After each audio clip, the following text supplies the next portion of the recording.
A new administration will be inaugurated on January 20th. Tonight, President Trump concedes the election to Joe Biden and promises an orderly transition. The statement coming on the heels of news that one Capitol Police officer is on life support following last night's clash with rioters. Plus, the nation still battling coronavirus, and experts are calling yesterday's riots a super spreader event. We are live hearing what they expect to see happen next. And vaccination still struggling to gain momentum here in the Commonwealth. We're on your side with the latest projection on when you might be in line for a shot. NBC12 News at 11 starts now.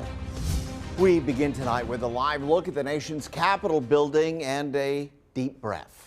It's been a pretty chaotic and emotional start to 2021, but we're on your side tonight bringing you the latest information and developments from Virginia and D.C. Tonight, President Trump posted a video addressing the nation and conceding in the presidential election following yesterday's tragic events. His Facebook and Instagram accounts remain locked, but the video did post to his Twitter account. My campaign vigorously pursued every legal avenue to contest the election results. My only goal was to ensure the integrity of the vote. A new administration will be inaugurated on January 20th. My focus now turns to ensuring a smooth, orderly, and seamless transition of power. Since the riot, a number of Trump's appointees and cabinet members have resigned. Most recently, Education Secretary Betsy DeVos. Now at 11, we go to Alice Barr for the latest from Washington. With harsh criticism and pointed accusations mounting about President Trump's role in inciting the violence at the U.S. Capitol, tonight he released a video on Twitter with a starkly different tone. The president acknowledging for the first time that he will not serve a second term in office. A new administration will be inaugurated on January 20th. My focus now turns to ensuring a smooth, orderly, and seamless transition of power. President Trump condemned what he called lawless mayhem at the Capitol, but took no responsibility for falsely telling his supporters for weeks that the election was stolen and urging them to fight to keep him in office. Several Trump administration officials resigning in protest over the president's handling of the crisis, including Education Secretary Betsy DeVos, who blamed and shamed President Trump, saying our children are watching. Top Democratic leaders calling for Vice President Mike Pence to assume the Oval Office under the 25th Amendment or through impeachment. He must be removed from office. While it's only 13 days left, any day can be a horror show for America. Even some Republicans now agree. The president is unfit and the president is unwell. President-elect Joe Biden today squarely blaming President Trump for the chaos at the Capitol. He unleashed an all-out assault on our institutions of our democracy from the outset. And yesterday was but the culmination of that unrelenting attack. Biden calling for calm 13 days before his inauguration on the Capitol grounds that yesterday looked like a battlefield. It's not just Trump administration officials resigning in the fallout over the violent security breach. The chief of the Capitol Police and the Senate Sergeant at Arms also now stepping down. In Washington, Alice Barr, NBC News. And today, Governor Northam weighing in on the chaos at the Capitol yesterday. An armed insurrection of the Capitol is just something that none of us should accept, whether we're Republicans, Democrats, Independents. We're Americans, and that's one of the most sacred features of our democracy, our national capital. And so what happened yesterday, I really think is a disgrace for this country, and actions need to be taken. Governor Northam says he will keep hundreds of Virginia state troopers and National Guardsmen in the nation's capital until at least January 20th. And tonight, the Virginia Department of Health is weighing in on those deadly riots. The health department is now saying that as bad as the riots were, the potential health risks from the spread of COVID-19 could be even greater. AJ Nwoko joining us in studio tonight. AJ, you spoke with an expert from the state health department. Tell us about their concerns here. Okay, Kurt, the VDH tells me that Wednesday's violent gathering is considered a super spreader event, and it could just be a matter of weeks before we see spikes in COVID-19 cases related to it. As the dust settles on a deadly Wednesday in D.C., where 5 people died, including a Capitol police officer, after pro-Trump rioters seized the Capitol building. Health officials fear the ramifications of this historic event won't just be political. That is just kind of the recipe for disease transmission. The steady flow of hundreds of rioters, mostly without masks, is what Population Health Deputy Commissioner Lori Forlano says is a super spreader event, which could be the catalyst for another surge in COVID-19. They were very close together, shoulder to shoulder in some cases. I think time will tell, but there were a lot of things that definitely demonstrated risk. Forlano says it could be up to 2 weeks after a large gathering like the one on Capitol Hill before we see a surge in coronavirus cases. But tracing a potential outbreak to this event could still prove difficult. It's sometimes difficult to ascertain if an outbreak, so to speak, or if several people were exposed at a certain location, and that takes case investigation and kind of boots on the ground contact tracing at our health departments. Forlano says the biggest risk for transmission is close quarter contact, as displayed when hundreds of Trump supporters fill the Capitol chambers. She adds that the risk from super spreader events can be critically reduced when they take place outside with plenty of room to social distance and when people wear masks. Wearing a mask works, and it has been proven to help decrease the risk of transmission of COVID-19. And then the other thing I would say is, at least in Virginia, it's the law. Forlano says super spreader events like the one we saw increase the risk of transmitting COVID-19, but also compromise doctors on the front lines. They add that abiding by health guidelines is just as important as our freedoms of speech. For now, on your side, AJ Nwoko, NBC12. All right, AJ, thank you. There is still no good news in the latest coronavirus numbers. Nearly 5,400 new cases pushed the positivity rate up to 16.8%. 49 deaths were also reported. Meantime, COVID-related hospitalizations hit 3,000 for the first time. Turning now to the forecast, a wintry mix, a possibility for parts of the viewing area Friday, and that's why tomorrow is a first alert weather day. Take a look. This is a live look at the radar and the system expecting to bring it our way overnight. Megan Wise with us now tonight. Megan, fill us in on what we can expect. Hey Simone, hey Kurt. We are watching the system back towards our southwest. Is bringing some snow down towards southeastern Tennessee. Also bringing some pretty good rates of snow down towards North Carolina. 1 to 3 inches of snow per hour right now in the western part of North Carolina. So this system is going to continue to track or move through North Carolina, and it's just going to brush our far southern counties, especially, or that's where we'll see the greatest impact out of this system throughout the day tomorrow. Here's a look at where the winter storm warnings are set up. All of the counties in white. So again, this will be the greatest impact felt from this system. Outlying areas shaded in purple, those are winter weather advisories. A couple of our counties are included in that. Lunenburg and Mecklenburg County goes into effect early tomorrow morning and goes through the evening. We could see upwards of an inch, maybe even 2 inches of snow in these areas, and that could spill over into Brunswick County. Also maybe upwards of an inch of snow into Greensville County. So some slick spots are our concern, especially as we go through the morning time frame. So just use some extra caution. As we take a look at readings, temperature wise, we're sitting in the low 30s. I'll show you what to expect more in detail for tomorrow coming up here in just a little bit. Kurt, Simone. All right, now if you want all your latest weather information, all you need to do is go to the NBC12 News app, our First Alert weather app. Our team here to keep you posted on all weather events. You can look for updates on TV, social media, and wherever you stream NBC12. And VDOT has said it is already prepared for tomorrow's brush with winter weather. The morning crews began pre-treating roads and highways as well as high-volume side roads. Crews are expected to mobilize around 4 a.m. tomorrow morning to address any possible accumulation and slick conditions. The coronavirus vaccine continues to roll out slowly here. 3,200 new doses administered over the past 24 hours, which is well short of Virginia's 14,000 per day goal. The state has now used 28% of its vaccine supply in 3 weeks. The governor warned hospitals that the state will implement a use it or lose it policy, hopefully to speed up distribution. Meanwhile, 3,800 Virginians are now fully inoculated. Kurt, we are still some time away before the general public will be able to get a hold of the vaccine, but right now, planning is underway to determine what that will look like when the time comes. Tonight, new at 11, Brent Solomon live in Richmond to explain how it all should work. Brent, fill us in. That's right. Well, you know, Dr. Danny Avula, he's basically become a household name since the start of the pandemic. Well, now he's not only monitoring coronavirus in Richmond and Henrico, he's also assuming the responsibility of getting shots into arms of people all across Virginia. It's a huge challenge, and it's a huge logistical challenge. You have to recognize the challenge before you can conquer it. What we're talking about is hundreds of thousands of doses, millions of doses eventually coming into Virginia. Richmond and Henrico's health director is the man for the job.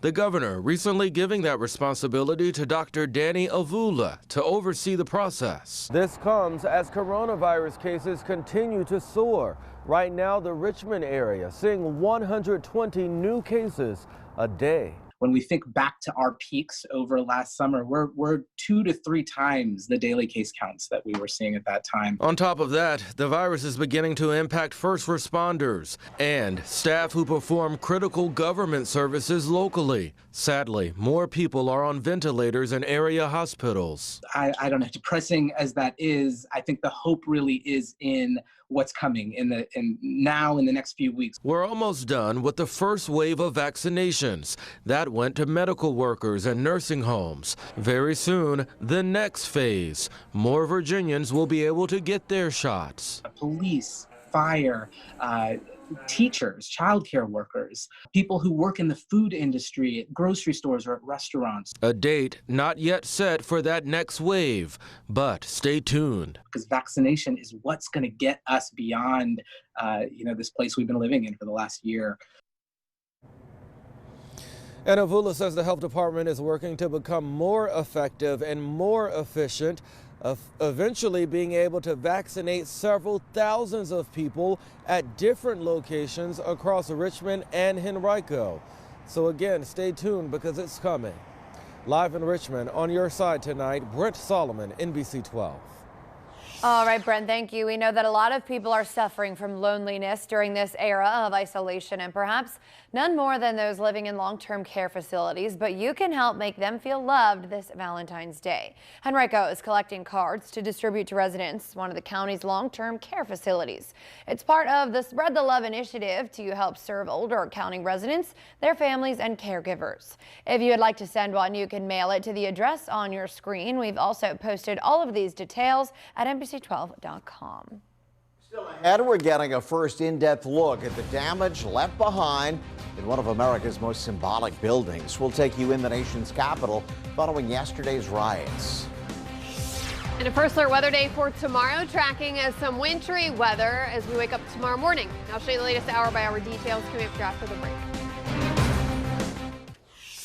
We're keeping a close eye on the aftermath of yesterday's riots in D.C. after crowds of people looted and damaged congressional offices. As the nation is still reeling over the death of 5 people tonight, we're taking you inside, getting a first-hand look at the destruction that's now left behind. This is the scene following chaos among the chambers of Congress. Fire extinguishers and debris lining the halls of the north door at the Capitol building.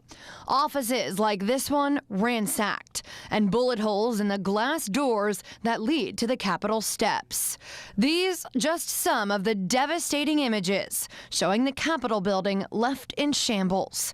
Pictures burned into the minds of many as cleanup efforts begin for those left to pick up the pieces.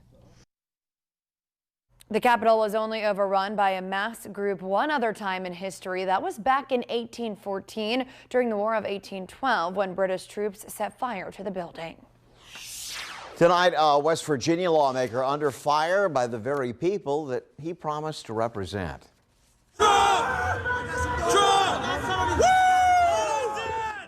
And his newly elected delegate Derek Evans recording himself wearing a helmet amid a screaming mob breaking down the door inside the U.S. Capitol. Evans says he was there to film history as an independent member of the media. In a Facebook post, he said that he did not have any negative interactions with police or participate in destruction, and that the video has since been removed. It's unclear if he will be prosecuted, but U.S. leaders at a civil petition have already called for his resignation. Of all the shocking and controversial video coming out of yesterday's riots, the images of Capitol Police opening barricades immediately went viral.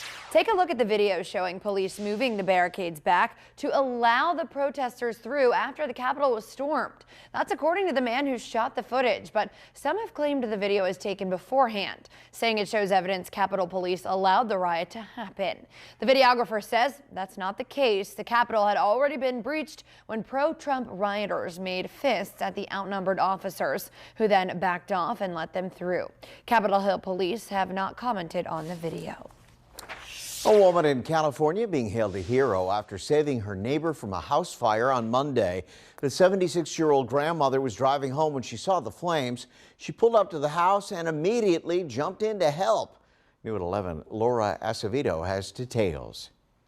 This is what Marty saw as she was driving towards her home just off of Otay Lakes Road in East Chula Vista Monday night. You just see a flame, you didn't see smoke, and then you realize, oh my God, it's fire. Her neighbor's home was on fire. Marty jumped out of her car. And I went running over and I started pounding on the side till, getting their attention because the doors were closed and they were in there. Eventually, a man made it out of the home, but said a woman was still inside. Without thinking twice, 76-year-old Marty crawled inside the burning home. So I was able to crawl in a little, and I'm saying maybe 3 feet. You don't do very much at my age. She could hear the woman coughing and gasping for air. I managed to touch her ankle, so I was able to stand up and grab her clothes, because you just grab in the thin air, and then when you got something, you pulled it. And so both of us fell back outside. And then down the stairs. Marty and the two neighbors she had just saved were rushed to the hospital for smoke inhalation. The grandmother of 3 thinks she did nothing special. I did anything anybody else would have done with the same. You if you have a conscience or you're a human being, you do it. Marty's daughter, who rushed to the scene last night, took this picture of her mom and a firefighter, proving that heroes do come in all sizes. Yeah, she saved her life for sure. So she can say no, it's okay. She's humble. Firefighters were able to extinguish flames before the fire could spread to nearby homes, but they're still not sure for the cause of this fire. Accurate, reliable, breaking weather specialists. This is NBC12 First Alert Weather.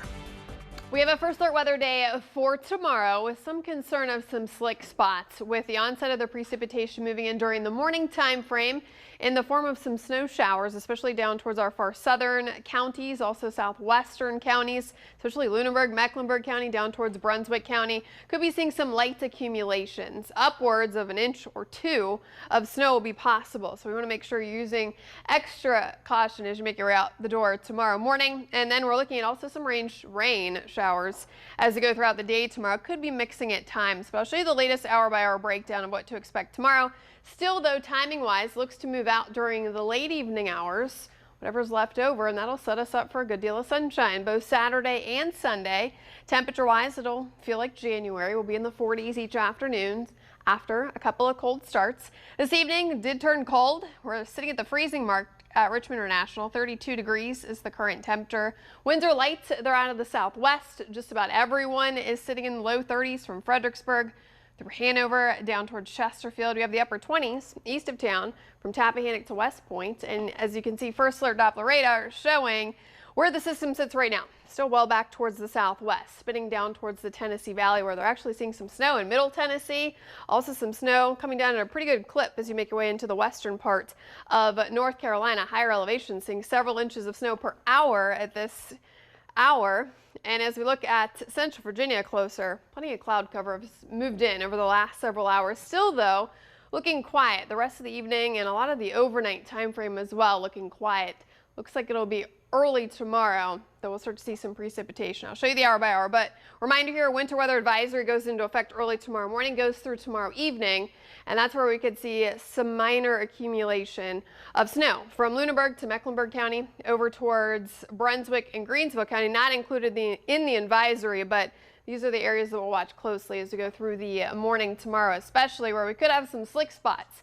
Hour by hour though, once this precipitation starts to fall during the morning tomorrow, 6, 7, 8 o'clock, as snow showers, especially down towards our far southern counties. Then as we go through the day, temperature-wise, we'll be in the mid and upper 30s. So we'll get that mix, that transition from any snow that is falling into just plain old light rain showers, it looks like. And then as we go into the evening tomorrow night, it's going to move on out of here. Could end as transitioning back from rain over to just some light snow showers. So something to keep an eye on as we go throughout the day. Moves out though late tomorrow evening. Here's a look at our snow forecast. Again, any accumulation looks to be towards our far southern counties, but we did include a dusting upwards to an inch. I think that's a high end, but from Petersburg, Dinwiddie County up towards Chesterfield County, back towards Prince Edward County, we'll call it a dusting upwards to an inch. So along the grass or any elevated surfaces, don't be surprised to see a little bit of an accumulation. Temperature-wise, doesn't look like we'll make it out of the 30s. It'll be a chilly day.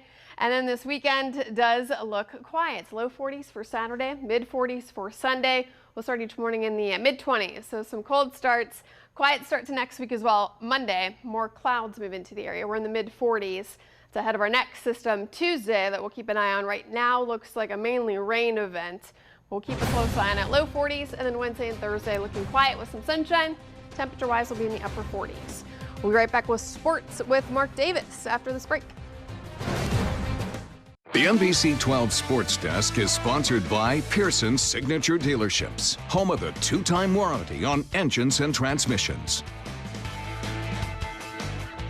Yesterday's chaos at the Capitol still fresh in the minds of all Americans. And on Saturday, the NFL team that calls Washington home will take the field to host a playoff game. Ron Rivera sounding off on the events during his remarks today, calling them inexcusable and adding, quote, "that should never happen." Rivera saying that it was a little scary and is not indicative of our country. The head coach opting not to address the riot with the team because the players' moods at practice seeming positive, but noting that he certainly would have if the mood had been different. That's unprecedented for that to happen. Hadn't happened since 1812, the War of 1812. And that's disappointing because, again, we have always been a country, that's been based on our principles. And, for this to have happened, I'm truly disappointed that there's people that didn't think that there was a better way. Washington facing Tampa Bay on Saturday at 8:15. A football coach who spent plenty of time in the Commonwealth has been fired tonight after a tweet his athletic director calls appalling. Chris Malone, the offensive line coach at Tennessee Chattanooga, and in a since deleted tweet, making insulting remarks about Georgia's Stacey Abrams. Malone, a former assistant at Virginia State, JMU, and Old Dominion, and playing offensive line at Virginia Tech. Well, meanwhile, former Virginia Tech quarterback Hendon Hooker has committed to Tennessee. Hooker starting 15 games for the Hokies the last 2 years and heading to a volunteer squad that has a bit of an uncertain future. That program being investigated for possible recruiting violations. The quarterback expected to compete for the starting job in Knoxville and has 2 years of eligibility remaining. Well, high school basketball is back. Chesterfield schools returning to the court this week, and even though things might look a little bit different, teams getting the opportunity to play. Family only in attendance tonight at the LC Bird girls host James River. Pick it up second quarter, Arshay Jackson right there for the Rapids to pick up the board, bucket and the foul on the putback. James River up 1. This one close the whole way. Skyhawks find Trinity Dale in the corner. She'll dial up a 3. That puts Bird back in front, but the Rapids, little bit too much tonight. Jenna Reich going through the lane in transition, gets the friendly roll there. James River topping Bird 37-32. Rapids go to 2-0 on the young season. And to the college ranks now, where VCU is on a roll. The Rams win at George Mason last night. Their 7th in a row, the program's longest streak since the end of 2018-2019. Mike Rhodes and company jumping to number 25 in the latest net rankings as they continue to rack up those victories. VCU returns home to face Rhode Island on Saturday at the Siegel Center. Tip time for that set for 2 o'clock. And that is sports. We're back after this. Don't forget to wake up with NBC12 bright and early tomorrow morning. Andrew, Candace, Sarah, and Anthony all on your side, watching for wintry weather that could impact the morning commute. It all starts bright and early at 4:30. And that will do it for us at 11. Stay tuned. The Tonight Show is next. We'll see you right back here tomorrow. Have a great rest of your evening.